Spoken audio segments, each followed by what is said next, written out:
예, 안녕하십니까. 산업안전지도사 그리고 산업보건지도사 법령 강의 오리엔테이션을 시작하도록 하겠습니다. 산업안전보건법이 2020년 1월 16일부터 시행은 됐죠. 그리고 그 법은 물론 2019년도에 공표는 되었으나 시행령과 시행규칙이 거의 2019년 12월 중순이 넘어서 이제 공표가 됐었죠. 이제 국무의결을 거치고 하다 보니까. 그래서 늦게 이렇게 촬영을 할 수밖에 없었던 그런 상황들이 있었으니까 물론 그 내용들은 다 잘 아실 겁니다. 이제 문제는 산업안전지도사하고 산업보건지도사 그 시험에서 1과목이 법령이죠. 법령인데 이게 우리가 과거에 알고 있던 법령하고 크게 차이는 없어요. 그러니까 완전히 뒤바뀐 건 아닙니다. 전면 개정이라고 해서. 물론 각 조항은 다 바뀌었고 또 좀 과거에 지금까지 일부 개정된 것보다는 좀 폭넓게 개정된 건 사실인데 변화된 것도 사실은 많습니다.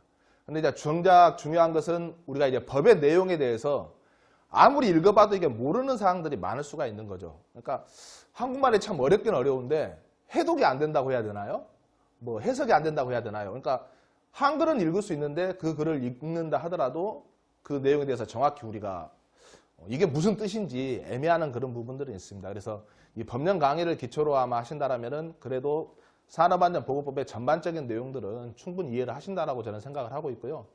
또 이제 여기에서 외울 수 있는 부분들은 분명히 있습니다. 우리가 시험을 봐야 되니까. 그래서 지금 이것은 실무를 하는 것보다는 지도사 시험 1차 1과목에서 시험의 위주로 설명을 하는 것들로 좀 많이 좀 구성을 할 겁니다. 아마 좀 어려울 수는 있는 건데 법 강의가 제일 어려운 것 같아요. 제일 어렵고 또는 제일 쉽고. 왜냐하면은 그냥 문구 그대로 읽어주면 제일 쉬워요. 근데 여기에 내포되어 있는 것을 설명하자라면은 이게 굉장히 좀 깊게 들어가야 되는 것들인데 가급적 깊게 들어가려고 합니다. 대신 깊게 들어가더라도 그걸 이해를 못하는 게 아니라 우리 실생활에서 좀 여러분들이 쉽게 구분할 수 있는 그런 쪽으로 좀 설명을 하고자 합니다. 그래서 2020년 1월 16일 날 전면 개정된 그 사항들에 대해서 보면은 여러 가지 사항이 있는데 대표적인 몇 가지만 가지고 좀 한번 설명을 할까 합니다. 여기 보시게 되면은 먼저 노무를 제공하는 자라는 게 나오는데 간단히 설명하자면 그렇죠. 과거에는 근로자로 국한했습니다. 산업안전보건법이. 지금 무슨 말이냐면은 어떤 그 일을 하는 사람과 계약관계에서 내가 급여를 주고 근로를 제공하는, 그러니까 월급을 받기 위해서죠. 임금을 받기 위해서 그 사람들을 근로자로 칭했었는데 노무를 제공하는 자로 바뀌어서 폭이 넓어진 게 아니라 사회 분위기가 산업안전보건법과 동일하게 업무를 함에도 불구하고 혜택을 못 받는 사람들이 굉장히 많았었어요. 그 대표적인 예가 우리가 잘 알고 있는 보험 모집인, 아니면은 택배원, 또는 뭐 골프장 캐디, 건설기계 조종사, 뭐 학습지 교사, 굉장히 많았습니다. 근데 그 사람들은 일을 하는 형태는 산업안전보건법의 형태가 맞긴 하나 그 사람들이 사고가 당했을 때는 산업재해보상보험에 대해서 적용을 못 받죠. 그래서 그러한 사회적인 요구들이 많았었고 그 사람들을 산업안전보건법에 편입을 시키고자 했더니 그 사람들을 적용할 수 있는 방법은 근로자가 아닌 노무를 제공하는 자로 용어를 정의한다라면 같이 포함을 시킬 수 있는 거여서 노무를 제공하는 자로 바뀌어서 그 사람들이 적용이 되는 게 아니라 그 사람들을 적용을 하고자 노무를 제공하는 자로 바뀐 게 일단 가장 큰 테두리입니다. 그러다 보니까 이제 범위들이 이제 많이 넓어지게 된 거죠. 그래서 그러한 특수 형태에 대해서 이제 종사하는 분들하고 같이 행사되는 노무를 제공하는 자로 이제 받겠다는 그 내용하고, 그리고 안전보건 교육 대상도 특수 형태에 대해서 그러한 사람들의 종사를 하다 보니까 그 사람도 당연히 안전교육을 해야 되겠죠. 그래서 안전보건 교육에 대한 어떤 대상과 내용들이 확대가 되었습니다. 그리고 이 공표 대상은 과거에도 있었어요. 재율이 높다라면은 재율을 공표를 했었죠. 그래서 우리가 잘 아는 뭐 굉장히 큰 회사다 하더라도 그 사람들은 분명히 사고는 났는데 재율 공표가 안 된 사례가 많아요. 왜냐하면은 그 회사에 들어있는 협력사들만 공표가 되니까, 그 사고가 난 회사만. 그래서 이제 약간 바뀌었죠. 공표를 하더라도 이제 통합 공표를 하겠다. 그래서 원청들도 같이 공표를 하겠다. 다만 원청을 공표를 하는데, 그러니까 발주처라든지 아니면은 도급을 주는 그 원청에 해당되는데, 그 해당되는 게 무조건 다 공표를 하는 게 아니라 이제 대상이 약간 정해지고 기준이 정해진 거죠. 그게 또 새롭게 바뀐 거고요. 안전보건 개선계획서 제출 대상도 과거에는 안전보건 진단을 받아서 하느냐, 아니면은 개선계획서 제출 대상이 되어서 고용노동부의 어떤 그런 요청 하에 그렇게 수립을 하냐 했었는데 그것도 기준이 약간 또 달라졌습니다. 그래서 그 기준이 달라진 것도 이건 워낙 시험에 잘 나오는 거니까 그래서 한번 좀 넣었고요. 또 중대재해 발생 시 같은 경우는 과거에도 중대재해 발생했을 때는 작업 중지가 있었어요. 없는 건 아니었는데 필요하다면은 고용노동부 근로감독관이 필요에 의해서 했던 거였고 그 필요에 의해서 했던 것들이 굉장히 형식적인 것들이 많았습니다. 근데 지금은 작업 중지를 하게 되면은 작업 중지로만 끝나는 게 아니라 이제 중지가 됐으니까 해제를 해야 되겠죠. 그 해제하려면은 그냥 해제가 하는 게 아니라 이제 심의위원회를 개최를 하고 또 거기서 적절하게 완전 보완 대책도 다 수립을 하고 사고나 재발 위험이 없다라고 한다라면은 어떤 근로자의 어떤 그것까지 확인을 받아서 그때 이제 해제가 들어가는 그런 내용으로 좀 더 체계화되고 구체화됐었죠. 그런 내용들을 같이 담고 있고요. 도급시의 안전보건 조치는 뭐냐면 물론 과거에도 지금도 도급시의 안전을 하고 있습니다. 그런데 과거에는 사고가 난다라면은 도급을 했던 원청은 책임에서 벗어났었죠. 그래서 위험에 외주하란 말을 많이 썼었는데 이제 이것도 자기 소속의 근로자만 사고가 아니라 내가 도급을 준 그런 하도급 업체죠. 관계 수급이 되는 것들이고 그 사람도 사고가 난다라면은 그 원청도 같이 책임을 묻겠다라는 것이고 또 벌칙 조항도 강화가 됐었죠. 과거에는 뭐 1년 이하의 징역이나 1천만 원 이하의 벌금이었는데 이게 3년하고 3천만 원까지 좀 더 확대가 되었어요. 그러니까 도급을 준다라면은 그 도급을 줘서 우리 하도급 업체도 모두 다 내 소속의 근로자라고 생각하고 그 원청이라든지 도급을 주는 도급인들이 안전보건 관련해서 더 강화를 해라는 어떤 산업안전보건법의 폭이 굉장히 넓어지는 그런 추세로 가고 있습니다. 국민들의 어떤 요구라든지 시대적인 흐름을 많이 반영을 하고 있어요. 그리고 유해한 작업의 도급금도 과거에도 도급을 금지하는 것들은 있었습니다. 뭐 도금 작업이라든지 수급 낙하된 어떤 중금속에 관련된 것들이라든지 허가대상 부진한데 당연히 있었었는데 이걸 약간 좀 더 체계화시켰었죠. 그 부분들도 약간 변형된 것들이 있고요. 안전보건대장은 과거에 그 정부발주공사에서만 했었습니다. 사실은. 그리고 선진국에서는 실질적으로 이것들을 운영을 했었고요. 근데 이게 이제 새롭게 도입이 된 건데 간단히 설명하자면 그래요. 세부적으로 이제 오리엔테이션이니까 세부적으로 설명할 수는 없는 거고 이거죠. 과거에 우리 건설회사 사고 난 거 보시면은 결국은 원청, 발주자 다음에 도급인 그리고 하수급인 또 그 밑에 제하수급에 있다면 관계수급인들 즉 이 사람들이 실질적으로 위험한 일을 하는데 이 사람들의 사고가 날 수 있는 위험 요인은 이 사람들이 챙기고 이 사람들이 준비하고 이 사람들이 조심해야 된다는 자기들만의 책임으로 가고 의무로만 갔었던 거였죠. 근데 이것을 조정할 수 있는 사람은 누구냐면은 원청, 도급인? 아니에요. 왜냐하면 결국 돈을 주는 발주자다는 거죠. 그래서 발주자가 이 사람들의까지 안전까지도 한번 좀 생각을 해봐라. 그렇다면은 어떤 체계를 할 것이냐. 과거에는 건물, 건축물 진다라면은 화려한 미관, 그리고 튼튼한 구조, 생활의 편리성, 여러 가지들의 어떤 건축의 미화들을 추구했는데 외관의 어떤 화려함도 많이 추구를 했었습니다. 그것도 건축의 어떤 요소에 들어가니까. 그런데 막상 시공을 하는 이 사람들은 그러한 것들을 수립하기 위해서 위험을 감수할 수밖에 없다는 거죠. 일례로 지붕공사를 하는데 보통 지금은 아니지만 과거에는 안테나도 많이 달았어요. 5년, 10년 후에 지나간다면 그 어떤 건물 같은 경우는 지붕공사로 다시 재보수하거나 수리를 할 수 있을 겁니다. 페인트를 칠하더라도. 그러면은 시공을 할 때에는 거기에 대한 안전시설은 다 하죠. 왜? 가설시설을 하니까. 그렇다면 만약에 완공이 되어버렸다면 거기서 다시 재보수 공사할 때 그 사람들은 어디에다가 안전거리를 맬 것이며 안전대를 맬 것이며 어떻게 안전대를 설비를 설치를 할 것이며 추락에 방지할 수 있는 난간은 어떻게 재설치를 할 것이며 라는 어떤 문제점들이 발생한 거죠. 그래서 그런 것까지 감안해서 발주자가 처음에 이 공사를 시공을 할 때 안전한 시공을 할 수 있는 그 내용들의 설계에 대한 것들까지 같이 포함을 시켜서 설계안전보건대장을 설계자로부터 작성을 하는 겁니다. 근데 설계자들은 그러한 것들을 작성을 하기 위해서는 정보가 있겠죠. 뭘 알아야 그 설계도에 반영할까요? 여러분들 보통 건설회사 보게 되면은 뭐 건축 도면 봐보세요. 가설공사에 대한 어떤 도면이 없어요. 안전시설을 할 수 있는 도면이 없어요. 그래서 거기에 안전시설을 안 하고 공사를 해서 추락을 했다 하게 되면은 설계자의 부담도 아니고 원청의 어떤 도급의 부담도 아닙니다. 전혀 없어요. 왜? 도면에 안 나와 있기 때문에 그건 안 해도 되는 것들이니까. 근데 그런 안전시설을 도면에 넣어버리라는 거죠. 그래서 그것을 설계자로부터 설계 안전에 대한 것을 확보하게 한 설계안전보건대장을 작성하는 거고 발주자는 그것을 설계 도면에 정확히 할 수 있도록 정보를 넣어줘라는 거죠. 그 정보를 설계자로 넣어주게 되는 게 기본안전보건대장. 설계자는 그걸 토대로 이런 공사가 있고 이러한 것들의 위험 요인이 있으니까 설계 도면에 아예 이러한 안전사항을 확보할 수 있는 시설들을 넣어주자는 게 설계안전보건대장. 이것을 실제적으로 공사하는 사람들에게는 결국은 공사에 수행하게 들어가니까 이제 시공 쪽이겠죠. 그쪽에 이제 안전보건대장이 같이 들어가게 되는 거죠. 근데 이것은 법의 체계는 그렇지만 원래 원칙은 뭐냐면은 그러한 것들을 시공을 할 때 어떤 위험 요인이 있다라면은 실제 공사를 하는 그런 하도급 업체에서는 위험 사항들이 분명히 발생한 것들을 알 거 아니에요. 그것을 그러한 안전보건대장을 통해서 발주자에게까지 의견을 같이 정보를 소통이라는 데도 큰 취지가 있습니다. 원래 취지는 그걸로 이게 법안이 처음에 기획이 됐었고 법안 기획되기 전에 연구과제로 많이 나왔었죠, 대학교에. 그래서 그러한 이제 논문이라든지 그런 것들을 처음에 같이 많이 보게 됐었는데 실제적으로 원래 원칙은 지금까지는 돈 주고 발주자는 설계만 시키고 설계를 도면 가지고 도급인이 공사를 하고 야 이대로 잘 만들라고 넘겨주면은 사고가 나게 되면은 그 마지막에 공사하는 사람들의 책임으로만 갔던 거였겠죠. 그것을 다 한번 발주자가 처음부터 너가 제일 힘이 있는 사람이니까 한번 해봐라라는 게 어찌 보면 안전보호대장의 가장 큰 취지입니다. 그럼에도 불구하고 가장 큰 취지는 이 최종적으로 위험한 작업을 하는 사람들이 어떤 요청에서 안전보건대장에 기록을 남기면서 발주자에까지 의견이 같이 가자라는 거죠. 그래서 그러한 취지로 생각하신다면 안전보건대장 같은 경우는 크게 어렵지는 않습니다. 특수형태 근로자라고 했는데 특수형태 이제 노무 종사자죠. 예. 아까 이야기했던 9가지 어떤 그런 큰 대표적인 예로 그렇게 추가가 됐었고 그것은 뒤에 본론에서 많이 좀 설명을 할 겁니다. 프랜차이즈 업체에도 또 안전에 대해서 같이 좀 늘려난 거죠.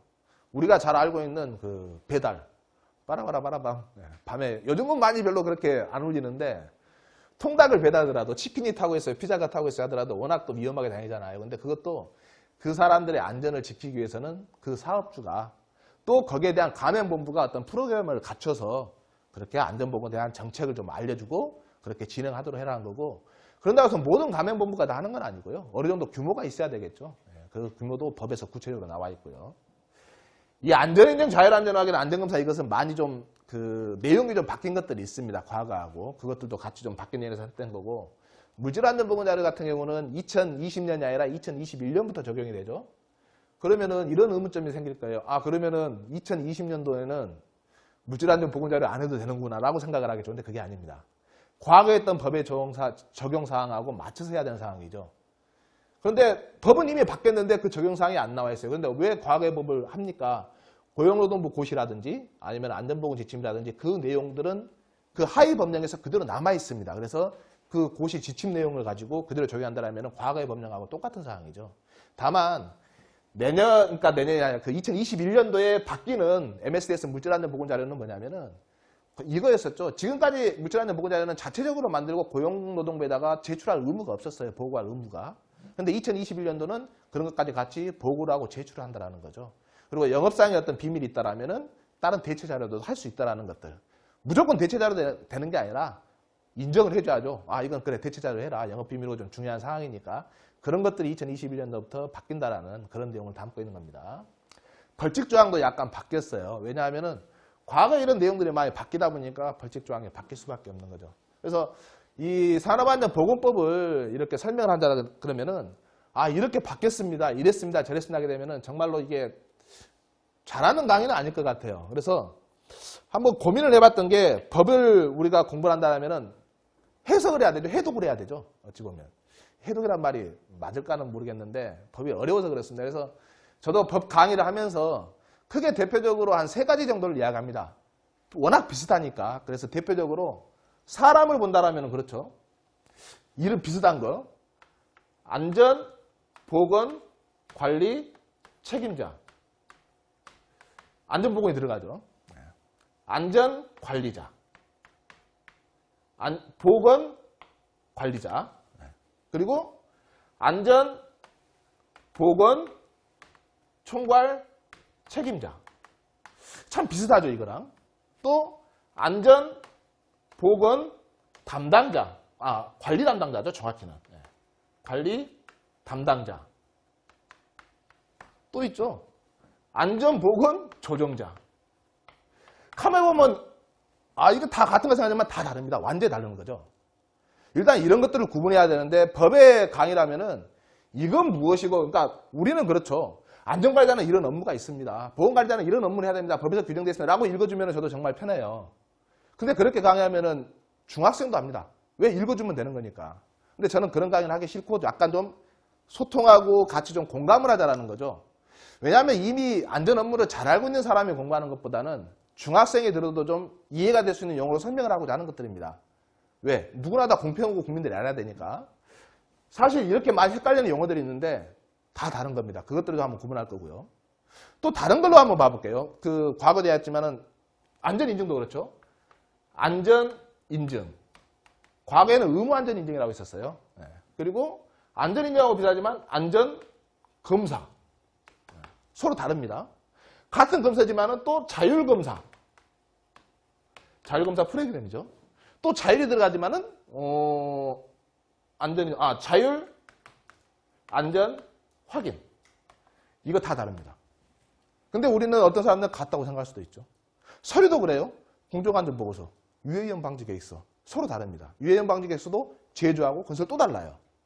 그러니까 우리가 알고 있는 게 다 똑같다고 생각하면 오산이죠. 저도 꽤 오래전이죠. 산업안전 공부할 때 20 몇 년 전에 공정안전보고서는 보고 유해위험 방지 계획서는 같은 건 줄 알았어요. 근데 이제 업무를 하다 보니까 뒤에 이게 이거구나 라는 게 이제 알게 된 거지, 처음에 법 내용만 본다면 모른다라는 거죠. 어찌 보면. 회의도 그렇습니다. 회의도 한번 봐볼까요? 처음 헷갈리는 게 산업안전보건위원회 있죠. 산업안전보건위원회. 많이 들어봤을 거예요. 그리고 노사협의체. 비슷한 이름으로 노사협의회. 이것은 안전이 않습니다. 근데 비슷해요. 노사협의회하고 노사협의체는 완전히 다릅니다. 또 안전보건협의체. 이 네 개가 같은 것 같지만 다 달라요. 근데 이걸 모르고 그냥 같은 회의인 줄 알고 한다면은 이것은 법의 내용의 해석이나 해독이 아니라 잘 모르는 거죠. 그래서 여기서 나올 수 있는 사항들, 여기서 나올 수 있는 사항들, 여기서 나올 수 있는 사항들이 있지만은 이걸 외울 수는 있어요. 외울 수는 있는데 이게 무엇인지 자체를 모르고 외우면은 그건 아무 의미가 없는 거죠. 업무에도 필요가 없는 것들이고 시험을 볼 때도 연상이 안 되고 특히 지도사 같은 경우는 응용 문제가 나왔을 때 생각을 못 한다는 거죠. 우리가 잘 알다시피 라면하고 국수 있잖아요. 라면이 뭐에 하게 되면은 무조건 외운 사람들 그럴 거예요. 국물이 있고 밀가루로 만든 면이 있고 그리고 젓가락으로 이렇게 먹고 팥도 말아 먹을 수 있고 그렇게 되면 라면하고 국수하고 차이가 없잖아요. 근데 우리는 먹어본 사람들은 안단 말이에요. 끓여본 사람들은. 그래서 그것을 직접 해본 사람들은 라면은 면을 같이 넣고 끓이는 거고 국수는 다 끓인 육수에다가 말아주는 거고 라고도 이제 바뀔 수는 있겠죠. 그러니까 라면하고 국수로 했지만 예를 들어 컴퓨터로 이야기한다면 그렇죠. 컴퓨터 같은 경우도 하드디스크는 뭐냐, 예를 들어 랜카드는 뭐냐라고 했을 때 그것을 랜카드는 이러한 기능이 있고 뭐 인터넷에 하게 하는 거고 HDD는 뭐 저장 장치고 어쩌고 다 하고 뭐 메모리 카드 같은 경우는 뭐 임시 저장 장치 어쩌고 외우면 뭐예요? 직접 자기가 한번 조립을 해보고 봐보고 어느 자리에 보드에 어디에 끼워져 있고 이거 어떤 역할을 한다는 거 알고 있다라면은 뒤에 외울 때에는 연상을 했어도 충분히 알 수가 있단 말이에요. 그래서 무조건 글씨만 보여드리고 외우세요. 이거 시험에 잘 나온다고 한다면은 올바른 강의는 아니다라고 생각을 해요. 그래서 될 수 있으면 비교를 좀 많이 하고 현업에 맞춰서 설명을 많이 하려고 이렇게 노력을 하도록 하겠습니다. 그리고 다행스러운 게 이게 산업안전보건법을 보면 건설 쪽 같은 경우만 국한되는 게 아니라 제조 모든 쪽에 다 포괄적인 법이잖아요. 근데 다행히 건설 제조 다 해보다 보니까 그리고 건설회사 있다가 제조부에 갔다가 안전 쪽에 계속 하다가 뒤에 했던 업무는 건설 쪽에서는 그랬어요. 시공부터 안전부터 자재, 노무, 인사를 다 해봤었고 제조 쪽에서 할 때는 안전은 당연한 거고 안전, 보건, 환경, 가스 위험, 소방까지 다 하다 보니까 가장 전문적인 것은 안전 쪽이 제일 많은데 나머지 업무들을 같이 다 하면서 계속 확인하다 보니까 부가적인 지식들이 많이 쌓이게 된 거죠. 그러다 보니까 산업안전보건법을 건설에만 국한한 것도 아니고 제조에만 국한한 것도 아니고 그 용어나 그 내용들의 특징이 서로 다른 것들을 좀 구분할 수 있었던 그런 계기가 있었습니다. 그래서 뭐 예를 들어서 안전보건 조정단은 건설에만 있습니다. 안전보건 관장단은 건설이 없어요. 비건설에만 있는 거죠. 그런 것들이 쉽게 구분이 되더라는 거죠. 그래서 그러한 경험을 바탕으로 여러분들에게 설명을 드리고 그 설명은 수강생들에게 설명하는 기준이 아니라 과거에 저의 팀원들, 저의 직원들, 저의 후임들한테 가르쳤던 안전이나 보건 환경을 설명해주고 가르쳤던 그런 의미식으로 좀 전달을 할까 합니다. 그게 효과가 좋죠. 물론 이제 과거에 팀원들 때는 이제 뭐 편하게도 하지만은 여기서는 그럴 수는 없는 거고 그래서 산업안전보건법이라는 게 그냥 우리가 이것은 암기다 그리고 법 내용이니까 이것은 문과계열의 공부이고 외워야 된다. 물론 외울 건 당연히 있습니다.